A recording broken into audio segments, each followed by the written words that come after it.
All right, so today we're diving into a moment in history that absolutely shook an empire to its core. We're talking about a moment of fire, of fury, and what a lot of people call the very first cry for a nation's freedom.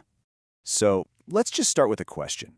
How can a simple rumor, I mean just a whisper, bring the most powerful empire on earth to its knees? It sounds impossible, right? Like something out of a movie. But in 1857, in British India, that's pretty much what happened. So the rumor was all about this new piece of military tech, the Enfield rifle. Now to load it, soldiers had to bite the end off a paper cartridge. Simple enough. But the word spreading like wildfire was that these cartridges were greased with cow and pig fat.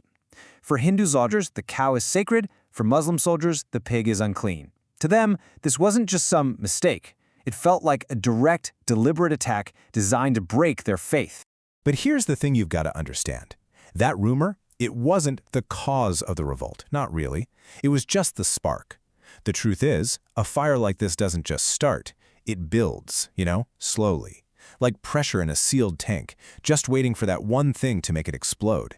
And the fuel for this explosion had been piling up for decades. You can really break that pressure down into four main things. First, you've got the economy. British goods were flooding the market, crushing local industries, and these super heavy taxes were making life impossible for farmers. Then there was the cultural side of it, a real, growing fear that the British were trying to forcibly convert everyone to Christianity. Politically, the British were just taking over Indian kingdoms, one after another. And finally, right there in the army, the Indian soldiers, the sepoys, were dealing with constant disrespect. Lower pay, no chance of promotion, it was a powder keg. And if you want a perfect example of that political problem, look no further than something called the doctrine of lapse.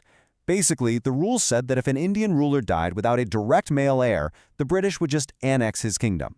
They completely ignored the age-old Indian tradition of adopting an heir. It was just a tool to swallow up kingdoms. And what did that do? It created a whole class of incredibly angry, powerful people who now had a major grudge against the British. So, with all this anger just simmering right below the surface, that cartridge rumor was the final push. The pressure tank was about to burst, and the place where it all went down was a city called Meerut. Okay, so check out how fast this escalates. First, 85 sepoys in Meerut say, no way, we're not using those cartridges. The British, they decide to make an example of them. They march them out in front of the entire garrison, publicly strip them of their uniforms, and put them in shackles. It was meant to be this ultimate humiliation, but it backfired. Oh boy, did it backfire. The very next day, their furious comrades rose up, busted the prisoners out, and turned their guns on their British officers. The fire was lit. And just look at the speed of this thing. In January, the rumors start. By April, soldiers are refusing the cartridges. May 9th, you have that public humiliation. And the very next day, May 10th, the revolt explodes in Meerut. The rebels don't even wait around. They immediately start marching to the old capital, Delhi. By the morning of May 11th, they're at the city gates, and Delhi's own soldiers throw the gates open and join them. Just like that, the capital had fallen. Now that they held Delhi, the rebels needed a leader, a symbol to rally around. And they found one in the 82-year-old Mughal emperor, Bahadur Shah Zafar. I mean, he was mostly a figurehead with no real power, but his name still represented that glorious pre-British India. When he finally, reluctantly gave the rebellion his blessing, everything changed. This wasn't just a soldier's mutiny anymore. It was becoming a war for independence. And this was no longer some anonymous uprising. All of a sudden, it had leaders. It had heroes. It had faces that would become absolute legends. So let's meet some of them. Maybe no single person embodies the spirit of this revolt more than Rani Lakshmibai of Jhansi. The British had used that same doctrine of lapse to take her kingdom. Her plea to them was simple and powerful. Give me my Jhansi. They ignored her. So when the revolt started, her fight wasn't just political. It was deeply, deeply personal. And she was a warrior through and through. She didn't just give speeches, she was on the battlefield, commanding her own troops. When the British finally stormed her fortress, she strapped her young son to her back, escaped on horseback, and kept on fighting.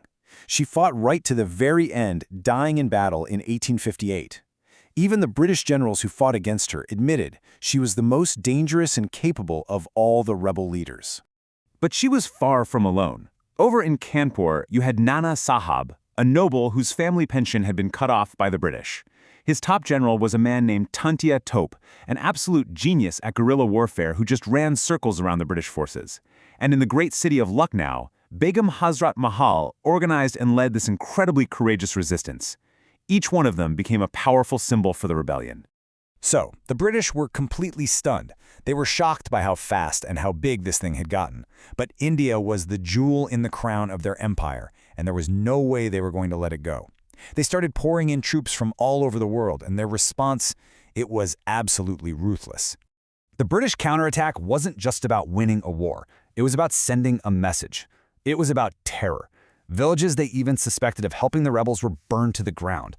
And in this horrifying display of power, they'd tie captured soldiers to the mouths of cannons and literally blow them to pieces.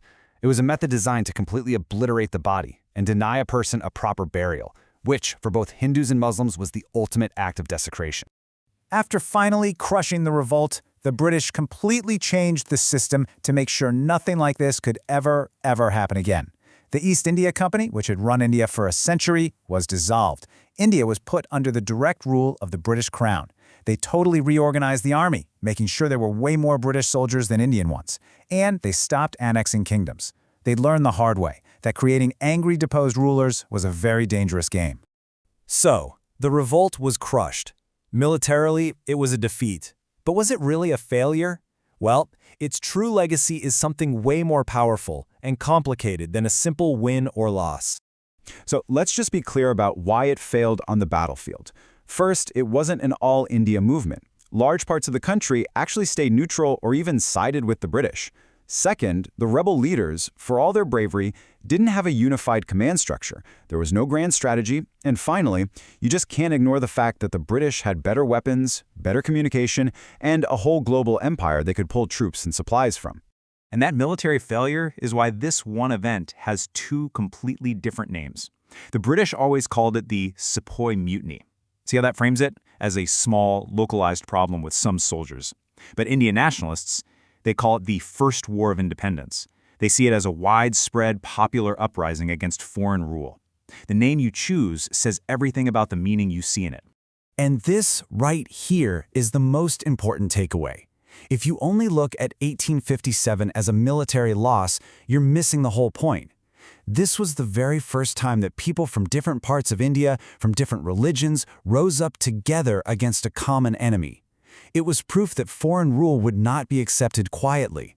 It planted the seed of a national identity that would grow and blossom over the next 90 years, directly inspiring the freedom fighters who would eventually win India's independence in 1947.